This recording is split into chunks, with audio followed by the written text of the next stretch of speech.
नमस्कार, मेरा नाम है अभिनव सिंह। हम बात करेंगे इस न्यू लेसन में मंडी परिषद एग्जाम 2019 चकबंदी अधिकारी lower exam Hindi mock test number आपका है 5 और सभी क्वेश्चन काफ़ी ज़्यादा महत्वपूर्ण हैं आने वाले एग्जाम्स के। अनअकैडमी पर मैं एक वेरीफाइड एजुकेटर हूं, तो आप मुझे फॉलो कर सकते हैं अनअकैडमी पर। अगर आप डिटेल में लेसन्स को और कोर्स को देखना चाहते हैं, यूपी SSC लोअर PCS मंडी परिषद लेखपाल एग्जाम व अन्य एग्जाम से संबंधित लेसन्स के पूरे फुल डिटेल में फ्री में कोर्स और PDF को पाने के लिए आप मुझे फॉलो कर सकते हैं अनअकैडमी पर। तो सर्च करें मेरा नाम अनअकैडमी लर्निंग ऐप पर अभिनव सिंह, और वहां पर मुझे फॉलो करके सभी लेसन्स फ्री में देख सकते हैं और PDF को फ्री।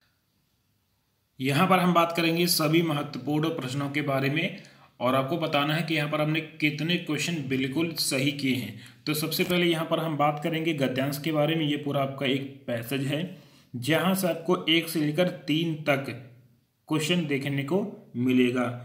तो सबसे पहले जल्दी से इसको हम पढ़ लेते हैं एक बार। यहाँ पर क्या लिखा गया है कि इस संसार में धन ही सब कुछ नहीं है, धन की पूजा तो बहुत कम जगहों में देखी गई है।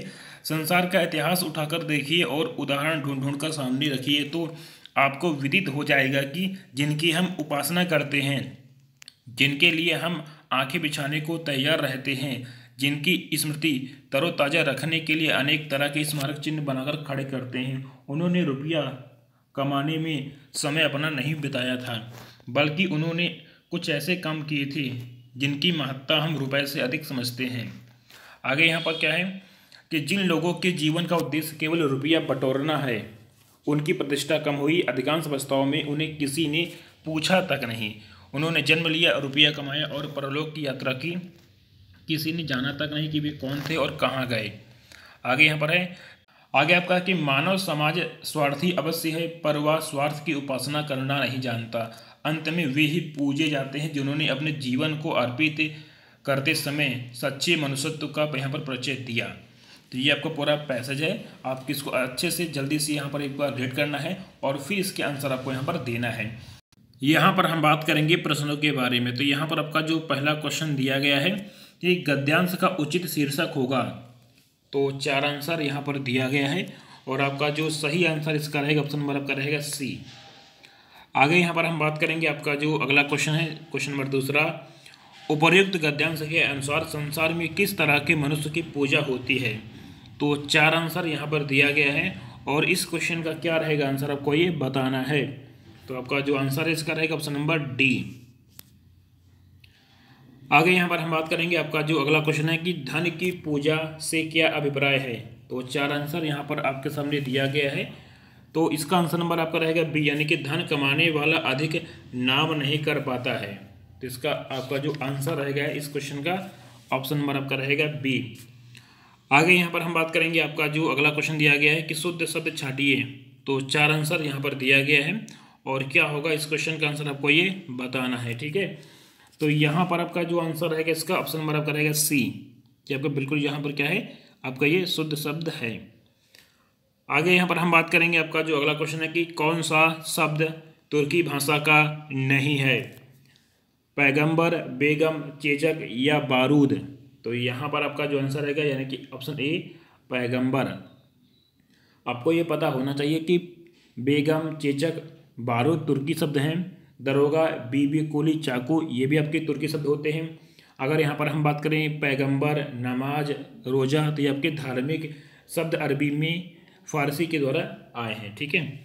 आगे यहाँ पर हम बात करेंगे आपका जो अगला क्वेश्चन काफ़ी महत्वपूर्ण यहाँ पर दिया गया है कि जल, प्राण, पुत्र किस शब्द का यहाँ पर अनेकार्थी है। तो 4 आंसर आपके सामने दिया गया है, आपका आंसर D यानी कि जीवन।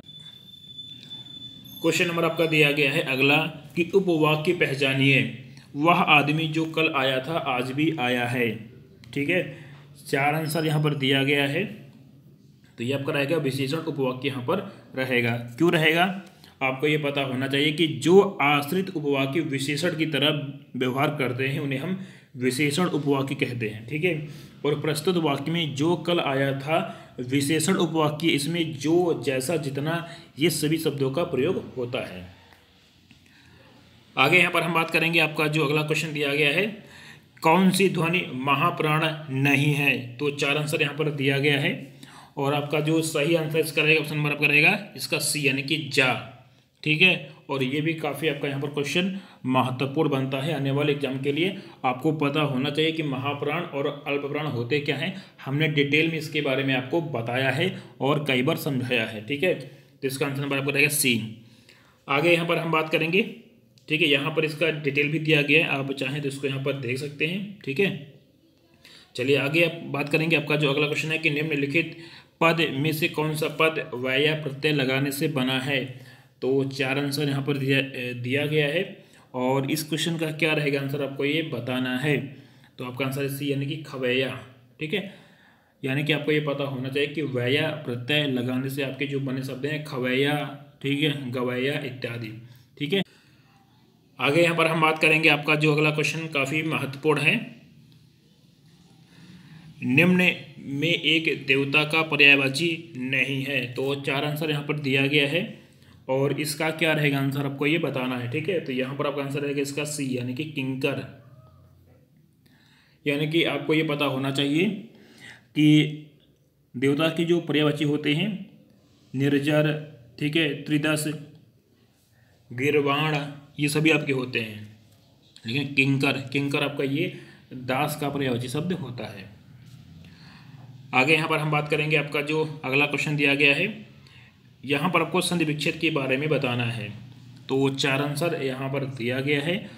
यहाँ पर इनमें से कोई भी इसका सही आंसर नहीं होगा। इसका जो सही आपका संधि विच्छेद होगा वो आपका होगा अनु। ठीक है, अनु प्लस ईक्षण। ठीक है, इस तरह से इसको लिखेंगे। ठीक है, चलिए आगे बात करेंगे। आपका जो अगला क्वेश्चन है, यहाँ पर आपको बताना है कि संधि क्या है इसकी।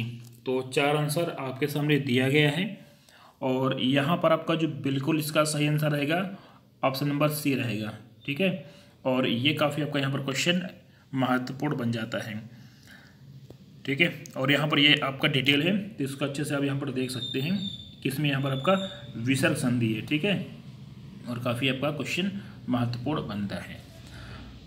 आगे यहाँ पर हम बात करेंगे ठेठ हिंदी का ठाठ एक किसकी रचना है। तो इसको यहाँ पर किसने लिखा है आपको ये बताना है। यहाँ पर आपका जो सही आंसर है इस क्वेश्चन का ऑप्शन नंबर आपका रहेगा बी, और ये काफ़ी आपका यहाँ पर क्वेश्चन महत्वपूर्ण बन जाता है। आगे यहाँ पर हम बात करेंगे। आपका जो अगला क्वेश्चन दिया गया है कि शुद्ध वाक्य छाटिए। 4 आंसर आपके सामने यहाँ पर दिए गए हैं और क्या रहेगा आंसर आपको ये बताना है।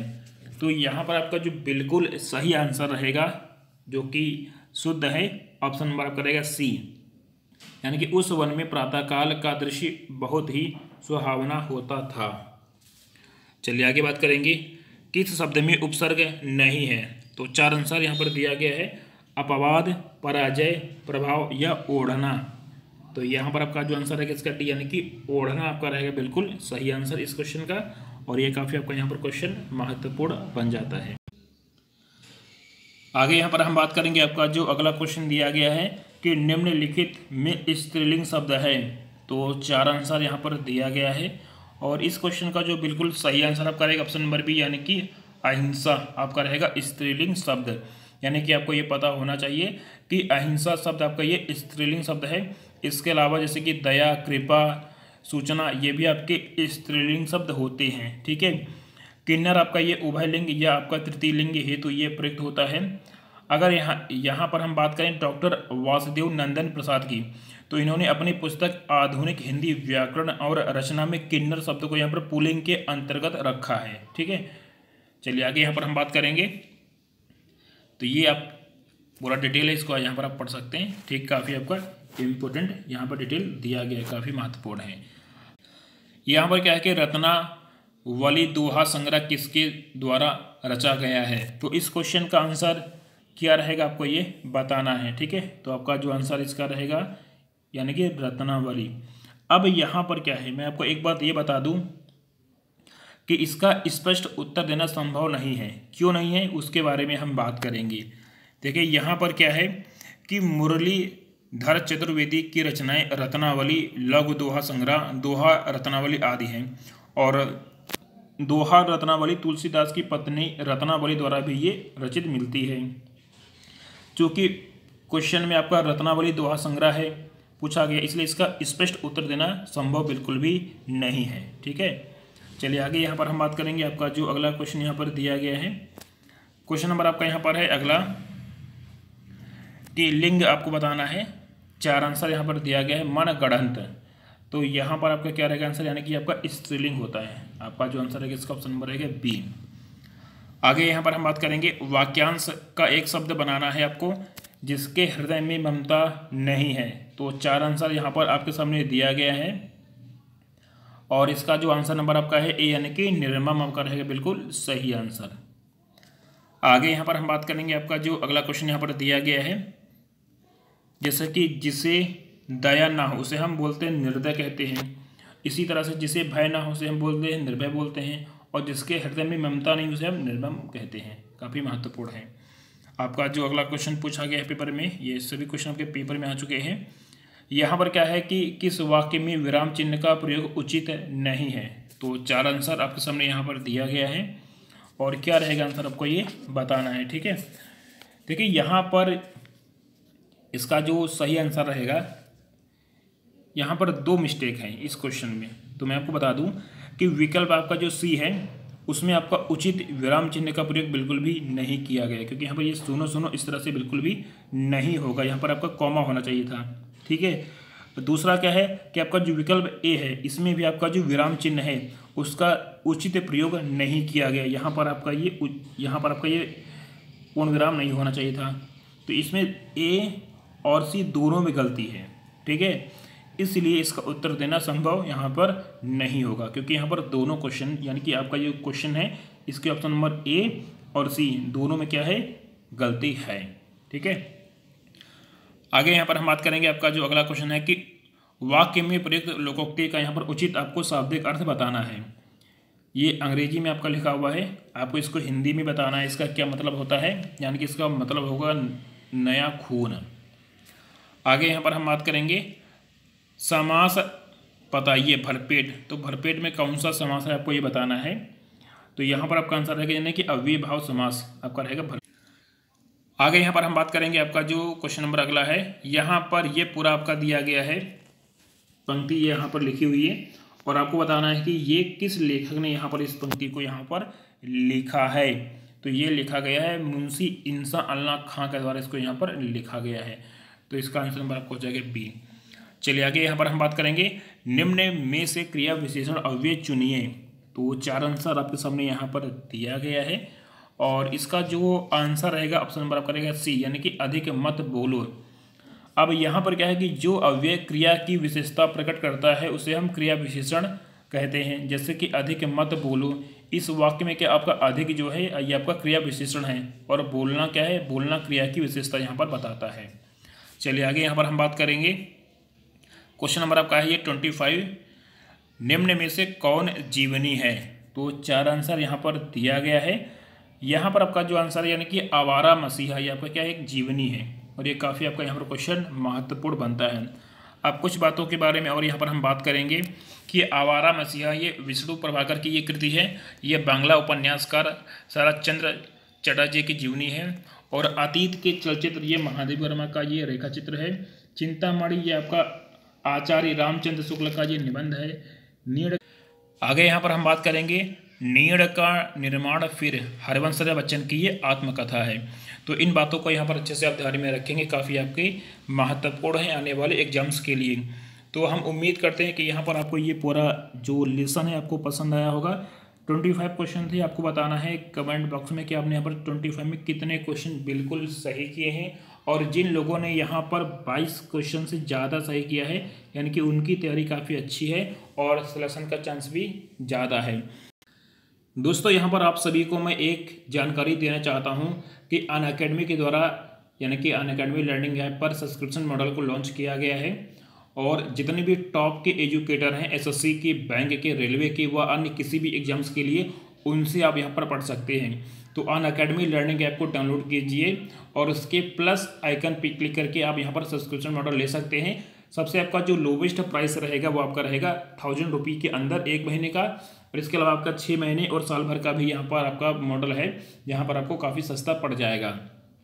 तो ये मेरा कोड है, अगर इस कोड का आप यहाँ पर यूज करेंगे तो यहाँ पर आपको सीधा 10% का पूरा डिस्काउंट मिल जाएगा। ठीक है, यहाँ पर फ़ायदा क्या है, फ़ायदा यहाँ पर ये है कि अगर आप अनअकैडमी के सब्सक्रिप्शन मॉडल को लेते हैं तो टॉप के जितने भी एजुकेटर हैं उनसे आप फ्री में पढ़ सकते हैं। अगर आप किसी एक का कोर्स लेंगे, अगर आप किसी एक टीचर का कोर्स लेते हैं तो आप उसके अलावा जितने भी आपके अन्य टीचर वहाँ पर पढ़ा रहे हैं उन सभी का जो कोर्स है वो आपको फ्री में आपको मिलेगा। फ्री में आप देख सकते हैं 24 आवर यहाँ पर क्लास आपकी चलती रहती है, लाइव क्लास रहती है। कोई भी अपना डाउट पूछ सकते हैं, कोई भी आपके अगर आपकी क्वेरी है तो आप उसको पूछ सकते हैं। ठीक है, बहुत अच्छे से आपका यहाँ पर ये पूरा जो क्लास है यहाँ पर ये चलाई जा रही है। तो एसएससी, बैंक, रेलवे किसी भी एग्जाम्स की अगर आप तैयारी करते हैं तो यहाँ पर आप जाके इस मॉडल को ले सकते हैं। और अगर आप इस कोड का यूज करेंगे तो यहाँ पर आपको 10% का पूरा डिस्काउंट भी तुरंत मिल जाएगा। ठीक है, अभिनय शर्मा मैथ के टॉप के एजुकेटर हैं, इसके अलावा जितने भी आपके टॉप के एजुकेटर हैं रेलवे के, एसएससी के, बैंक के, वो सभी यहाँ पर पढ़ाते हैं। और आप जाके इन कोर्सों को यहाँ पर ले सकते हैं अगर आप चाहते हैं अच्छे से पढ़ाई करना और अगर आप यहाँ पर सोल्यूशन लेना चाहते हैं तो। ठीक है, तो काफ़ी अच्छा आपका ये पूरा एक ऑनलाइन क्लास है जो कि लाइव क्लास रहती है। तो एक बार आप जाइए उसको देखिए कि आपको क्लासें कैसी लगती हैं। Take care, bye bye, see you.